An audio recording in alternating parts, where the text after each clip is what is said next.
এখন বেশ শীতকালে ঠান্ডা পড়ে গেছে আর এই বিকেল হলেই কিন্তু মনে হয় যেন চায়ের সাথে এই রকম একটু গরম গরম কোনো একটা পাকোড়া হলে ভীষণ ভালো হয়। তাই ঝটপট যাতে এই রকম পাকোড়া বানিয়ে খেতে পারো সেটাই আজ তোমাদের সাথে শেয়ার করছি। আজকে আমি বানিয়ে দেখাবো তোমাদের পালং শাকের পাকোড়া। তোমরা তো অনেক পাকোড়া খেয়েছো, একবার এইভাবে পালং শাকের পাকোড়া বানিয়ে খেয়ে দেখো, ভীষণ টেস্টি হয় খেতে আর বানাতে একদম কম সময় লাগে। নমস্কার বন্ধুরা, তোমাদের আশাস কুকবুক কুকবুকে আবার একটা নতুন রেসিপি দেখার জন্য সবাইকে স্বাগত। তাহলে চলো দেখে নেওয়া যাক এই পালং শাকের পাকোড়া আমি কি করে বানিয়েছি। তোমরা স্কিপ না করে পুরো ভিডিওটা দেখো, তাহলে সহজে তোমরাও ঝটপট একদম কম সময়ে এরকম সন্ধ্যের সময় চায়ের সাথে খাওয়ার জন্য এই পাকোড়াটা বানিয়ে নিতে পারবে। তাহলে চলো এবার দেখে নেওয়া যাক কী করে বানাচ্ছি। এই পালং শাকের পাকোড়া বানানোর জন্য দেখো আমি এখানে 250 গ্রাম পালং শাক নিয়ে ছোট ছোট করে কেটে নিয়েছি। আগে ভালো করে পরিষ্কার করে জল দিয়ে ধুয়ে নিয়েছি, তারপরে ছোট ছোট করে কেটে নিয়েছি। আর এই শাকে কিন্তু এক ফোঁটাও যাতে জল না থাকে তার জন্য জলটা কিন্তু ভালো করে ঝরিয়ে নিতে হবে। এরপরে এবার দেখো একটা আমি বড় সাইজের বাটি নিয়ে নিচ্ছি, বাটির মধ্যে আমি পালং শাকগুলো দিয়ে দিচ্ছি। অনেক রকম পাকোড়া শীতকালে খাওয়া যায়, কিন্তু পালং শাকের পাকোড়া তোমরা যদি একবার না বানিয়ে খেয়ে থাকো একবার অবশ্যই কিন্তু বানিয়ে খেয়ে দেখো, খেতে কিন্তু খুবই ভালো হয়। এই পালং শাকের মধ্যে এবার আমি দিয়ে দিলাম 3টে পেঁয়াজ কুচি করে নিয়েছি, একটু মোটা মোটা করেই কেটে নিয়েছি। আর কিছুটা কাঁচা লঙ্কা কুচি করে দিয়ে দিলাম। ঝালটা অবশ্য নিজেদের মতো দেবে, তোমরা কম বেশি করে নিতে পারো।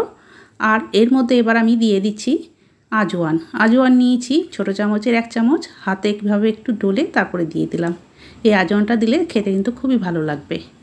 এরপরে আমি দিয়ে দিচ্ছি এখানে অল্প একটু হলুদ গুঁড়ো আর দিয়ে দিচ্ছি কাশ্মীরি লঙ্কার গুঁড়ো, তাহলে কালারটা খুব সুন্দর হবে।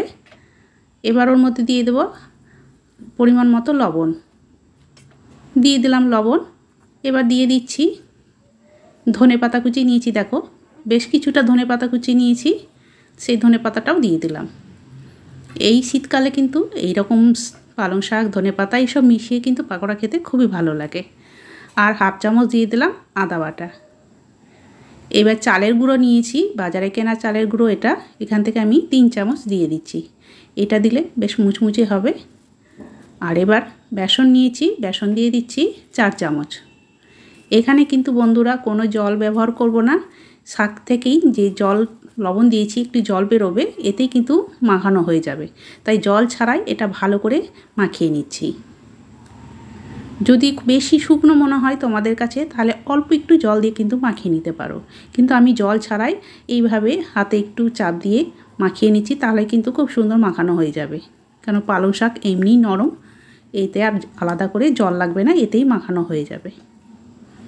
তবে যেসব বন্ধুরা আমার এই ভিডিও দেখছো, যদি আজকের রেসিপিটা তোমাদের ভালো লেগে থাকে অবশ্যই লাইক দিয়ে বন্ধু আর ফ্যামিলির সাথে বেশি বেশি করে শেয়ার করে দেওয়ার অনুরোধ রইল। আর যদি কেউ নতুন বন্ধু হয়ে থাকো তাহলে চ্যানেলটিকে অবশ্যই সাবস্ক্রাইব করে রেখো আর পাশে থাকা বেল আইকনটিও প্রেস করে দেবে, তাহলে এরপরে যখন নিত্য নতুন কোনো ভিডিও আপলোড করব সবার আগে তোমাদের কাছে পৌঁছে যাবে। দেখো ভালো করে মাখিয়ে নিয়েছি, আর এরকম ছোটো ছোটো করে নিয়ে তারপরে আমি এই পাকোড়াগুলো ভেজে নেব। ভাজার জন্য গ্যাস ধরিয়ে কড়াইয়ে বেশ কিছুটা তেল আগেই গরম করে নিয়েছি। এবার ছোট ছোট সাইজ করে পাকোড়াগুলো তেলের মধ্যে দিয়ে দিচ্ছি। তেলটা গরম করা হয়ে যাওয়ার পর তেলের হিটটা কিন্তু গ্যাসের হিটটা কমিয়ে দিয়েছি, মিডিয়াম টু লোয়ের কাছে করে দিয়েছি। তারপরে এই পাকোড়াগুলো ভেজে নিচ্ছি। প্রথমে অল্প কয়েকটাই দিয়েছি, এবার কিছুক্ষণ পর এবার উল্টে দিচ্ছি। দেখো এক সাইড কিন্তু লাল হয়ে গেছে। প্রথমে তেলটা ভালো করে গরম করে নেওয়ার পর তেলের হিটটা কিন্তু একটু কমিয়ে দেবে।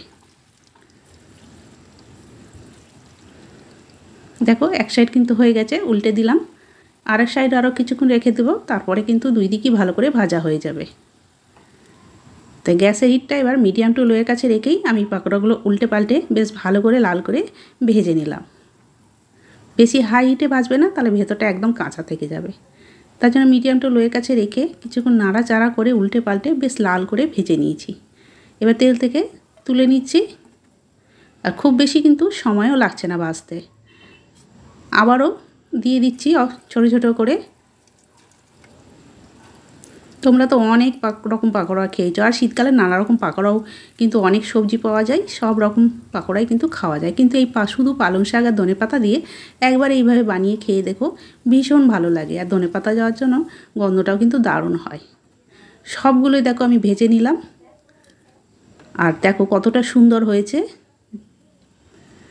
এই রকম যদি চায়ের সাথে সন্ধেবেলায় গরম গরম পাকোড়া থাকে তাহলে তার কোনো কথাই নেই, বেশ ভালোই লাগে খেতে। তোমরা কিন্তু একবার অবশ্যই এরকম কম সময়েই ঝটপট এই শাক দিয়েই কিন্তু একবার পাকোড়া বানিয়ে দেখো, ভীষণ সুন্দর হয় খেতে। তোমাদের আমি দেখাচ্ছি, দেখো কতটা সুন্দর হয়েছে। একটা ভেঙেও দেখাচ্ছি, ওপরটা মুচমুচে থাকবে আর ভেতরটা কিন্তু এইরকম নরম থাকবে। তোমাদের আমি আওয়াজও শোনাচ্ছি, দেখো পাচ্ছ আওয়াজ শুনতে। একদিকে চা বসিয়েই ঝটপট কিন্তু এই পাকোড়া বানিয়ে নিতে পারো, একদম কম সময় লাগছে। চা হতে হতেই কিন্তু এই পাকোড়াও রেডি হয়ে যাবে। চায়ের সাথে এই গরম গরম পাকোড়া খেতে কিন্তু দুর্দান্ত লাগবে। তাহলে বন্ধুরা, যদি আজকের আমার এই পাকোড়া রেসিপি তোমাদের ভালো লেগে থাকে অবশ্যই লাইক দিয়ে বন্ধু আর ফ্যামিলির সাথে বেশি বেশি করে শেয়ার করে দিও। তাহলে আজকের মতো আমি এখানে শেষ করছি, আবার একটা নতুন রেসিপি নিয়ে চলে আসব। সবাই ভালো থেকো, সুস্থ থেকো। সবাইকে অনেক অনেক ধন্যবাদ জানিয়ে আজকে আমি এখানেই শেষ করলাম।